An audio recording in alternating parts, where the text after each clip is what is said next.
Okay. Good morning, good day, good afternoon, everybody. Welcome to KLAYMAKERS22 developer workshop session. Today we'll be having a session on Buidl on Klaytn ecosystem by Terri Wilkinson, head of ecosystem development. As you may well know, KLAYMAKERS has kicked off this Monday, which means you have about a month's time to work on your Buidl and submit it on DoraHacks platform. So we look forward to your active participation. And before we begin, I'd like to acknowledge our sponsors and our community partners that helped make KLAYMAKERS a reality. Thank you so much for your support. And just to recap, KLAYMAKERS22 is a global virtual hackathon by Klaytn, and our prize pool is at 360K. And you can claim these prize money by participating in one of the main 5 tracks, consisting of Klaytn Core Plus, Metaverse, NFT, DAO, FI, public goods. You can find more information on the KLAYMAKERS landing page. If you have any questions regarding the main 5 tracks or the 6 sponsored challenges, you can scan the QR code and ask questions on our Discord.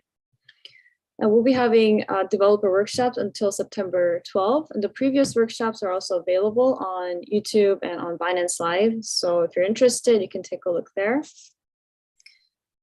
Okay, now, yeah, like I said, if you have any questions regarding this session or previous sessions or anything regarding KLAYMAKERS, you can scan the QR code and yeah, join our Discord and ask questions there.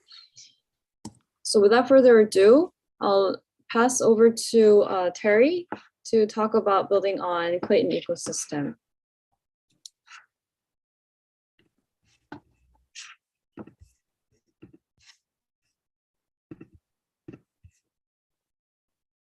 Okay. Yeah, thanks. Thanks for the introduction. Yeah, I think we have about, let's say 40 minutes or so to talk about things today. Just a quick introduction to myself and maybe an overview of what we'll talk about today. So my name is Terri Wilkinson. I'm head of ecosystem development at Klaytn. Ecosystem development is tech side of the Klaytn organization, but primarily concerned with application layer and up. So this means not maybe concerned so much with core protocol, consensus and storage and gossip layer, but more about use cases, smart contracting, and integrating and building peripherals within the Klaytn ecosystem, such as wallets and bridges and oracles and these kinds of things. Today, I'm going to talk primarily about building or biddling on the Klaytn ecosystem.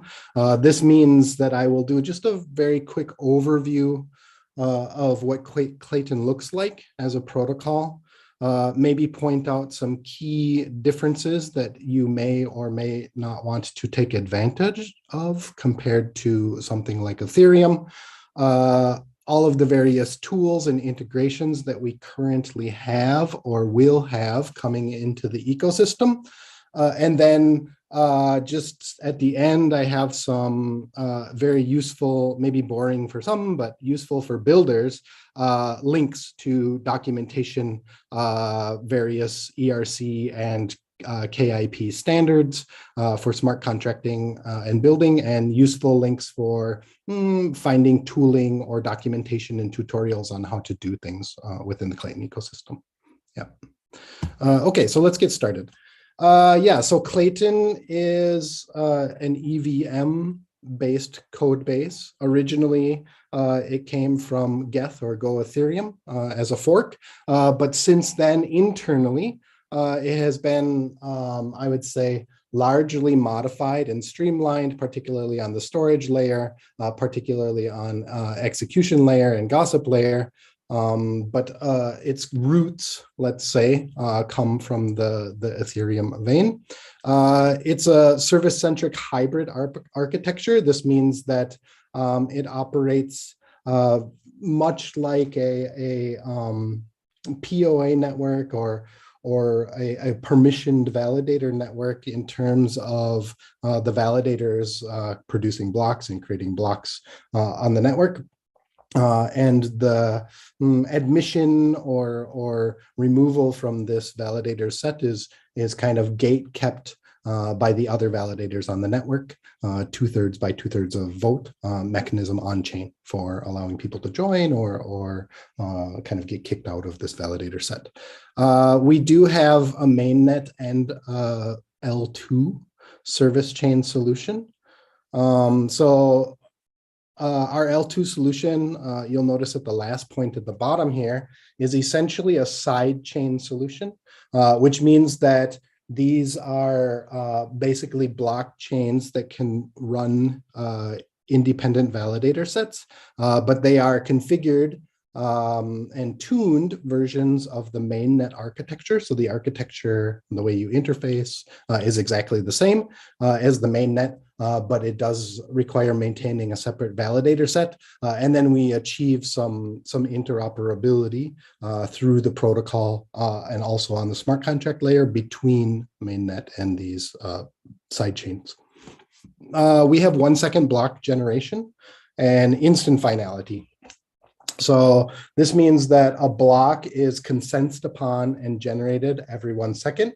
It also means that Klaytn is maximally concerned with data consistency over availability and partition tolerance, if you're familiar with the CAP theorem. In layman's terms, instant finality means that any block that is produced by the network, all of the data that is committed to the blockchain is finalized instantly, which means it cannot change after it's been submitted or kind of stamped onto the blockchain. This is a little bit different than some other networks, proof of works, POW networks like Bitcoin or even Ethereum as it is currently. These are what we call probabilistically finalized, which means that blocks are not kind of finalized instantly, but they're finalized or we are more assured that they are finalized over time. Yeah, there's benefits to having instant finality. It makes bridging a lot easier because you know that your data isn't going to get reorganized later and this kind of stuff. Klaytn has 2 second round trip transaction latency, which is quite fast. In fact, based on some statistics that we rounded up, this is faster than pretty much every other layer 1 within the industry.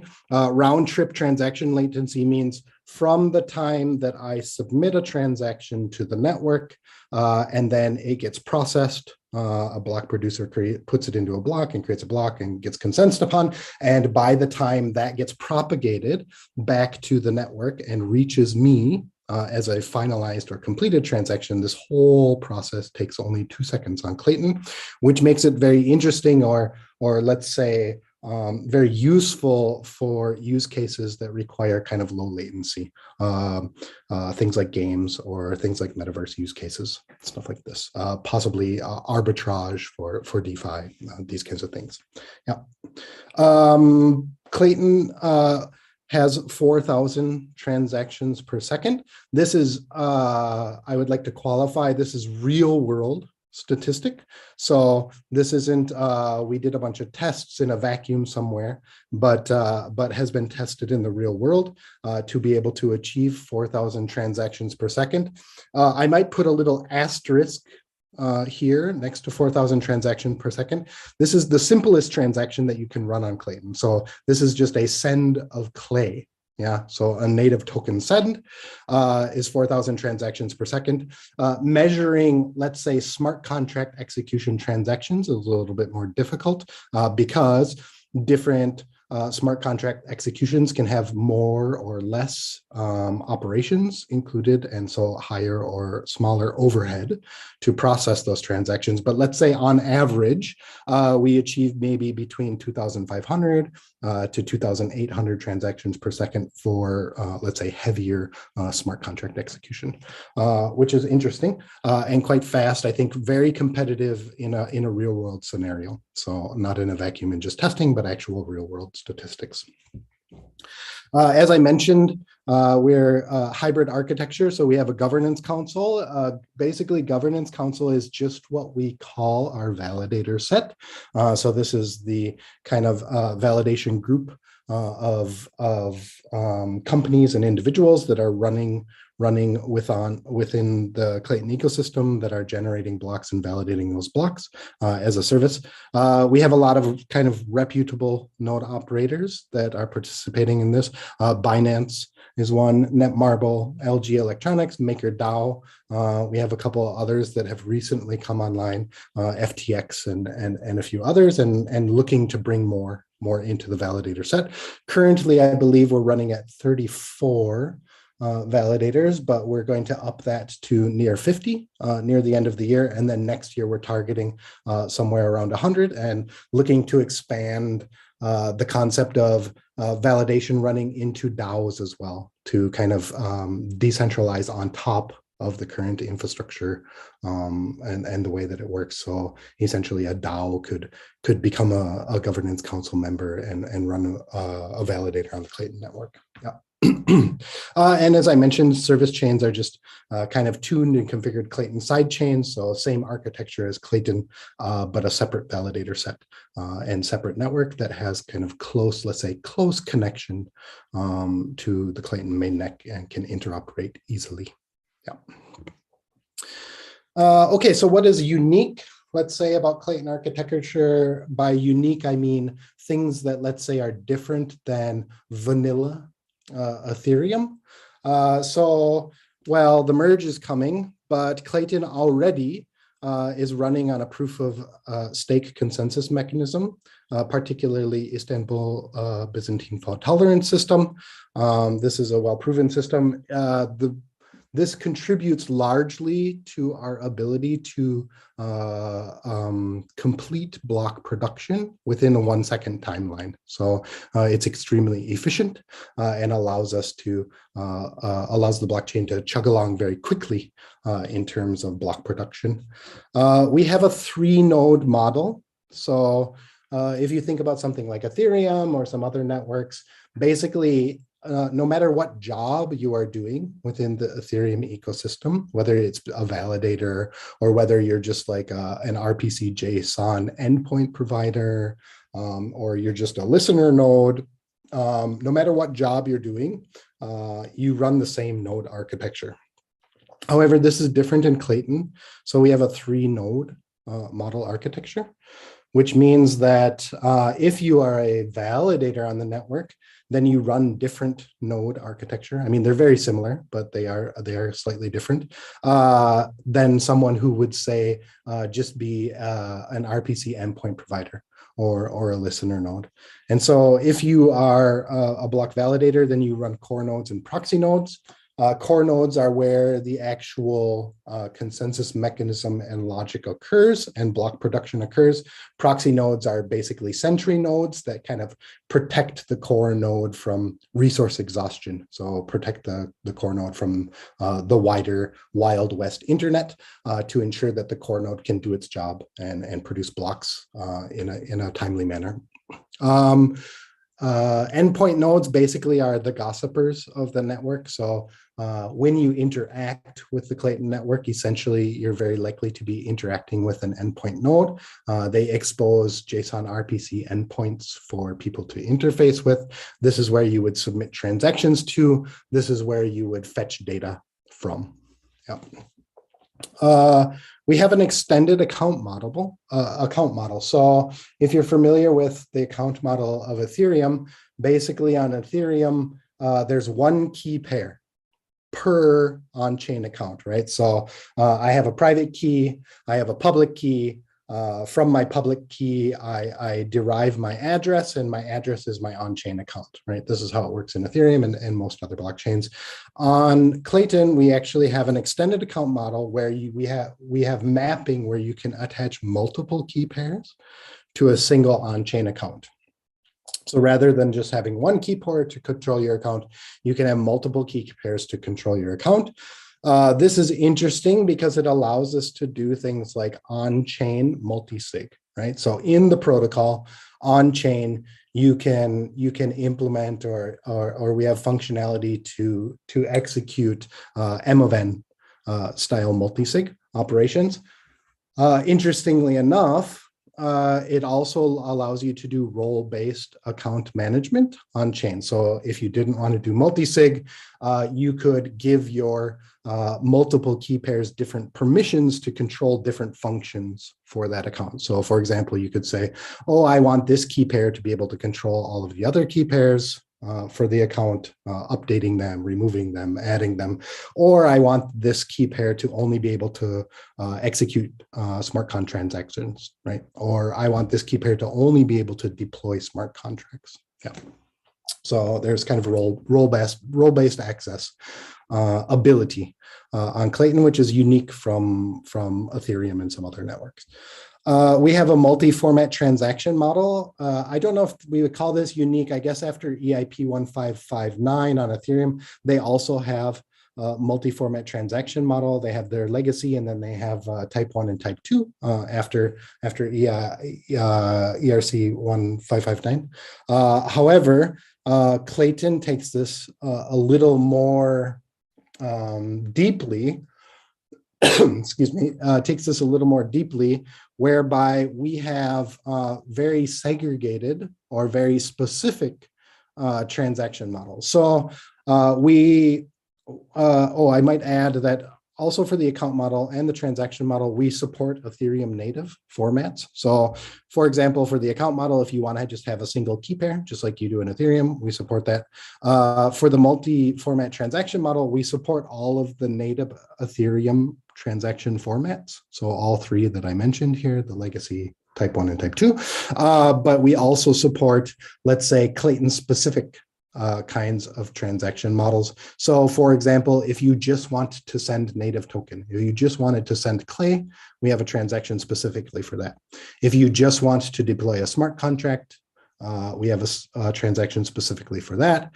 If you just want to execute a method on a smart contract, we have a transaction specific for that. For side chains, we have an anchoring transaction, which lets you basically store the hash of your side chain on a main chain. But in addition to this, it kind of opens up the possibility, and something that we have implemented, in fact, is on-chain fee delegation. So normally in Ethereum and other ecosystems, we achieve this by having a relay network. I mean, if you guys are familiar, the gas station network. And so you implement logic inside of a smart contract and then do a bunch of crypto signing magic and have relayers pay fees for people outside of the network. But on Klaytn, this is much simpler. So essentially on Klaytn, in the protocol, we allow for on-chain fee delegation. This basically means whoever wants to run a transaction, let's say I'm a DApp developer, I want to pay for my users' transaction fees rather than having them pay for themselves. The user would build a transaction and sign that transaction and send it to me. And then I would just sign that transaction as a fee payer. And I can assign a percentage. I can say, oh, I'll pay 50% of their transaction, or I'll pay 100% of their transaction. And I submit that, or I send it back to them, and they submit this kind of double signed transaction to the network. And then in which case the DApp provider then would pay the fees rather than the user themselves. So it simplifies things in many ways, rather than having to build this whole extra relay network layer and a bunch of smart contract logic to accomplish this. So we have the dynamic and deterministic gas fee model. It's very similar to EIP 1559 if you're familiar with how this works. There are a few changes that I probably won't get into here so deeply, but essentially you can imagine it that it operates in very much the same way as it does on Ethereum. As the network gets more congested or there's a higher transaction load on the network, gas prices can go up in price. And then when the network kind of gets less congested, those gas prices will come back down. There is no Interestingly, we wanted to retain determinism for gas fee pricing. So currently there is no tipping ability. So on Ethereum, you can add a tip to your transaction to kind of jump the queue or incentivize a miner to process your transaction first. We don't have this kind of economic, let's say, transaction ordering model right now. We wanted to retain determinism. So basically, while the gas prices do kind of go up and down, depending on network congestion, it's still deterministic. So you, as a developer, you can still deterministically figure out exactly what the gas prices are going to be for every block. Rather than with the tipping model, this is indeterministic because we don't know basically what everybody's going to be tipping at the time, so we can't really tell. In addition to this, it might be worth noting, the next point is we do transaction ordering, and this is first in, first out model. And so basically, every transaction has a timestamp attached to it. This timestamp is determined by the block producer, right? So they're building a mempool of transactions. Transactions are getting gossiped throughout the network. Eventually, they collect a bunch of these transactions in their mempool. And then whatever of those transactions come in first, those are the transactions that get executed first, and then so on and so forth. Yeah. The other difference, and probably this isn't a really big difference, but it is a difference. Klaytn has Klaytn specific precompiled contracts. So if you're familiar, Ethereum has a bunch of precompiled contracts assigned to the very beginning of the address space in Ethereum. So this is like, you know, at 0x0001, 0x0002, they have precompiled contracts. We have precompiled contracts specific for Klaytn to kind of accommodate Klaytn specific functionality. And these are starting at a different address space. Basically, they start at like 1021 or 1020, something, somewhere around there. Yeah. Okay. So just to explain a little bit about interfacing with Klaytn. So this is just a slide that talks about the Klaytn core dev stack. You'll notice that Klaytn kind of has two interface spaces. So one is an Ethereum equivalent interface and execution space, and one is for Klaytn specific functionality. And so I mentioned about this a little bit earlier. We support Ethereum formatted transactions. We support Ethereum style account model. Yeah, and in addition to this, we support exactly an Ethereum interface. So this means that if you wanted to interact with Klaytn exactly how you want to interact with Ethereum, you can do so. This means using Ethereum tooling, Ethers.js or Web3.js or Web3 Java or Web3.py.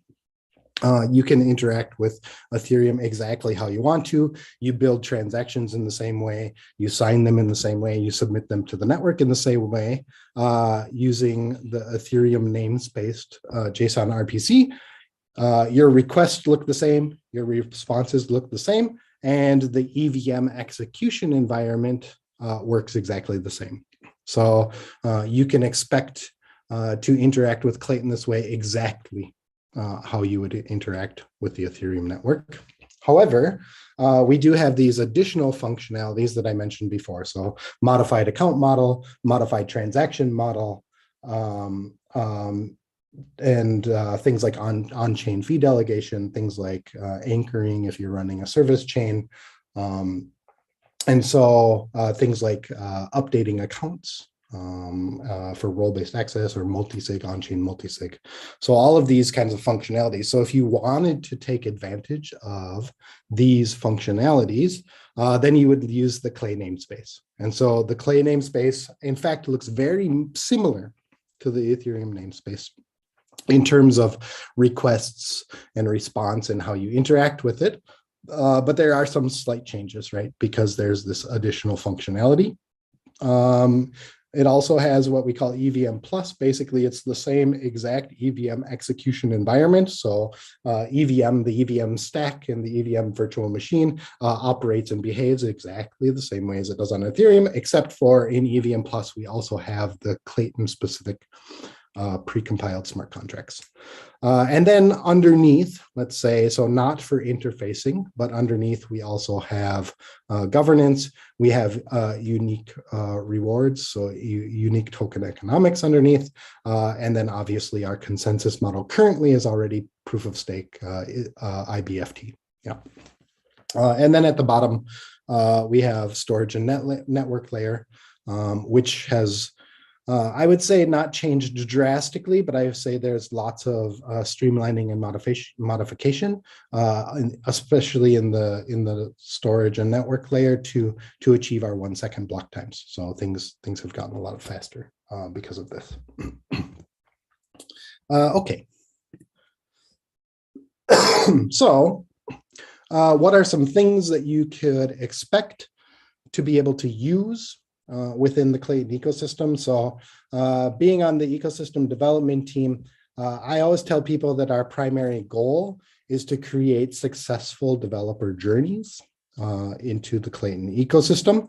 And for me, because I also have been a developer within several blockchain ecosystems before, and the Klaytn ecosystem, for me, the tools or the things that are needed for a successful development journey are, one is, let's say, good documentation. Two is having a lot of integrated or useful tools already existing within the ecosystem for me to be able to use, just to make my development time shorter and easier. And then the last one is options, right? So as a developer or as a protocol, we don't want to be opinionated in how you have to build things in our ecosystem. We want to give you options as a developer to be able to build things how you choose to build within the ecosystem. Yeah.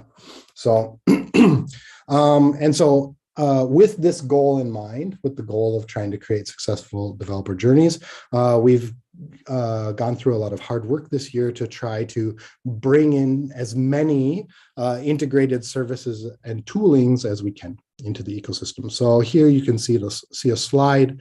I've divided it into things that are only Ethereum interface supporting, or things that are only Klaytn interface supporting, and then if they are split between green and blue, they support both, right? And then on the right-hand side of the screen, these are things that are in the works that will be completed by the end of the year. So, and there's actually much more services than these ones that I'm listing here, but you should just note that these are kind of like the big ones that we have in the ecosystem. So for wallets, we have Clip and Kaitos and Decent. These are specifically for Klaytn interface supporting. We also support MetaMask. We have another couple of wallets in the works and coming soon, but I can't say exactly who or what they are yet. But just know that there are a lot more wallet integrations coming. There are some wallet integrations that are already existing that aren't listed here, things like Math Wallet and Fox Wallet and some others. Interestingly enough, we have Nano Ledger integration coming soon. We have a Gnosis Safe integration coming soon. And we have an open source wallet implementation coming for sure by the beginning of Q4.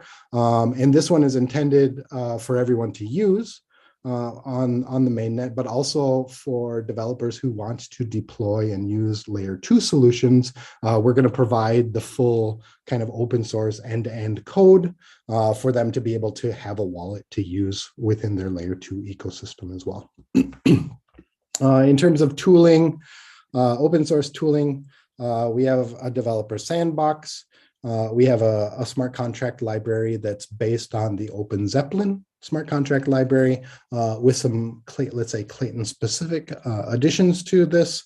We have a Klaytn open source DEX code base that's coming.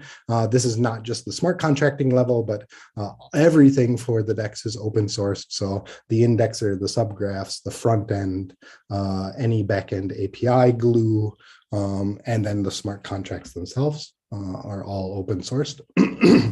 We have a subgraph gateway coming in soon.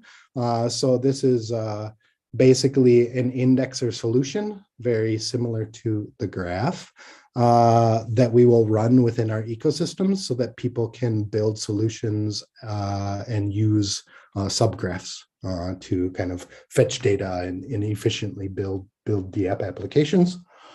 We have an IPFS gateway coming.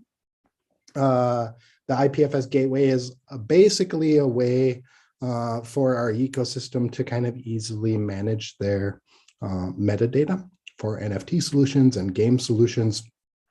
Included there will be a lot of tutorials on how to integrate with, for example, a caching solution on AWS cloud, right? So usually IPFS isn't the only thing that you need to manage your metadata. We want to provide as much documentation and information on tutorials on how to do this in a good way. This will also include information and documentation about oracles and all of the NFT standards and metadata standards and like what are the usual use cases for those, this kind of thing. We're updating our governance a bit later to allow not only the governance council, but we also want to allow any Clay token holders to have their voice heard and be able to vote. And so we're in the process of building a governance portal. The first version of this should be done near the end of this year, but certainly in Q1 of next year, we should be rolling this out. We support several common SDKs within the ecosystem. Kver, maybe you have not heard of, is Klaytn specific functionality. Just so you're aware, this is a Web3 fork, but in addition to doing Web3 things, it also supports all of the Klaytn functionality. So this is modified account models, segregated or extended transaction model, all of the things that I talked about before that are kind of Klaytn specific. We support all of the Web3 SDK libraries, JavaScript, Java, and Python, Ethers.js, more recently Web3.unity. So this is a chain safe initiative to integrate Unity into blockchain. So we've tested and gone through and created tutorials and example code and use cases for this. Coming before the end of the year, Unreal SDK should be coming before the end of the year. Various integration SDKs. So you can imagine these integration SDKs and developer package are basically SDKs to, let's say, wrap around all of these other items. So if a wallet has an API interface that you can talk to, we want to have an SDK to be able to talk to that for developers. If an explorer has an API to talk to, we want to have an SDK for that, similar for oracles, RPC endpoints, bridges, so on and so forth. We have two explorers currently within the Klaytn ecosystem, Klaytn Scope and Klaytn Finder. Later this year, we are working with Block Scout to introduce Block Scout Explorer. So Block Scout Explorer will be a completely open source explorer. But the interesting thing about this is not only for mainnet support, the idea for the Block Scout Explorer is to be open source so that any L2 solutions can have an explorer that works out of box with their L2 solution as well. Oracles, we are already integrated with Witnet, both in terms of data feeds and VRF, but also kind of their web access for Oracle information. Chainlink also is currently integrated with our Baobab testnet. Next month will be integrated with mainnet. Also support for all three, let's say all three functionalities or primary functionalities for Chainlink. So this is pricing data feeds, VRFs, and customized data feeds. Yeah, we're also working on API 3 air node implementations and examples, and the Pith protocol as well for data feeds within the Klaytn ecosystem. In terms of access for the network, So usually you need a place to send transactions and fetch data from. So we have several RPC API providers existing, Klaytn API service, Tatum.io, Covalent, all that node, Pocket Network, and coming very soon, within the next month or two, BlockPi and Anchor. And lastly, bridges are important. We already have several integrations with Orbit Bridge, Synapse, the Seller C Bridge, Wormhole. Actually, not on this. There's a couple other bridges that are coming in the pipeline very soon, multi-chain and Zeta Chain. Okay, so the goal, or what we want, is to have an integrated building experience within the Klaytn ecosystem for all of this. Yeah, so we want to provide an open source dev ecosystem that has all of these things included, right? L2 solutions, wallets, bridges, SDKs, explorers, oracles, libraries, indexers, and others.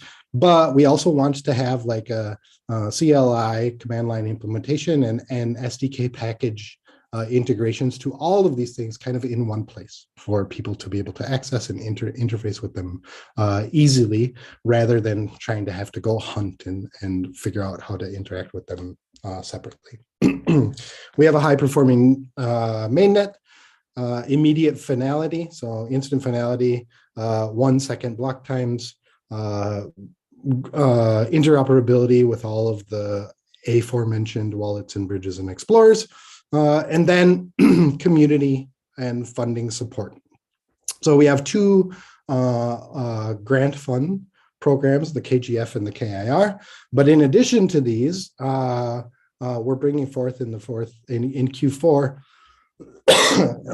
a small grants program and a bounty program, particularly for individual developers and hackers who want to help keep the Klaytn ecosystem safe and secure, and get incentivized for doing that. We have various developer-centric chat channels. Discord was mentioned already. We have Klaytn forums. We have Klaytn Gitters on the GitHub repositories themselves, and then obviously hackathons, which is why we're here today.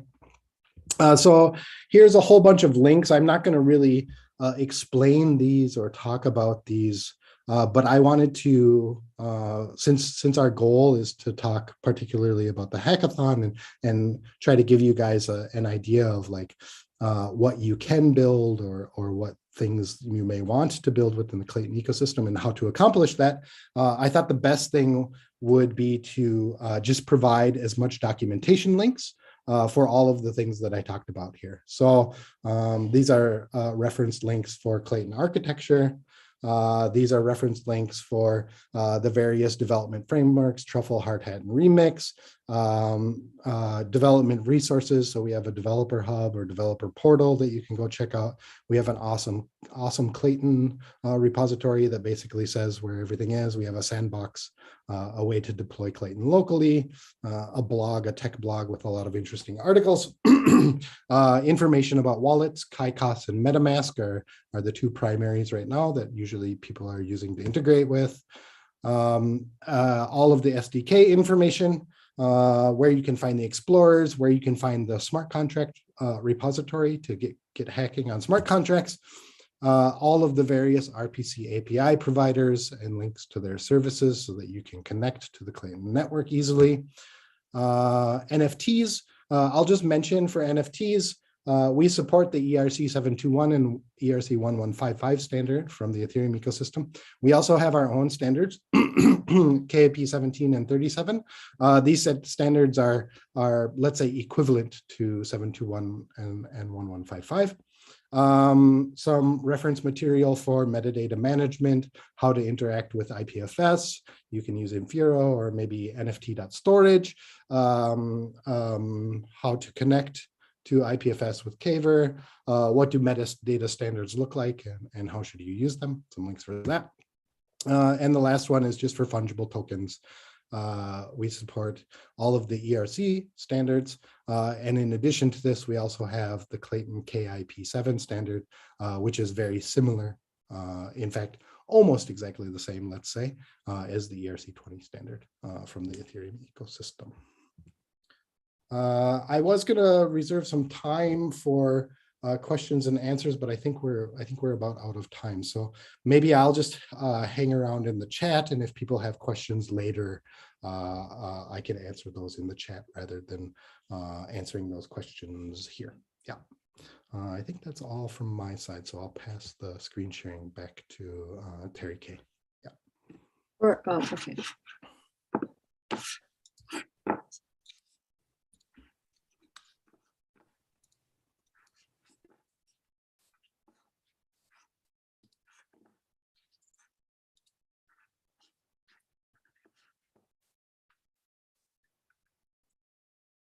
Okay, so thank you very much for the presentation, Terri. It was a very comprehensive information on building on Klaytn ecosystem. So today we had Buidl on Klaytn ecosystem, and we have more workshops coming up. On September 2nd, there's going to be a session on Ethereum equivalence. And on September 5th, there's going to be a live demo, a workshop session on minting NFT, along with some explanations on the NFT ecosystem on Klaytn. And on September 6th, we're going to have a sponsored challenge workshop by GroundX, followed by service chain tutorial and zero knowledge proof on Klaytn. And lastly, on September 13th, there's going to be a session explaining the grants and the opportunities for the winners of Klaymakers. So stay tuned, and you can also find the previous workshop sessions on YouTube and on Binance Live as well. So again, thank you very much for participating in today's workshop. And if you have any questions regarding this session or previous sessions, or regarding the hackathon, participation, rules, etc., scan the QR code, visit our Discord, and we'll answer your questions. So thank you, and we'll see you at our next workshop.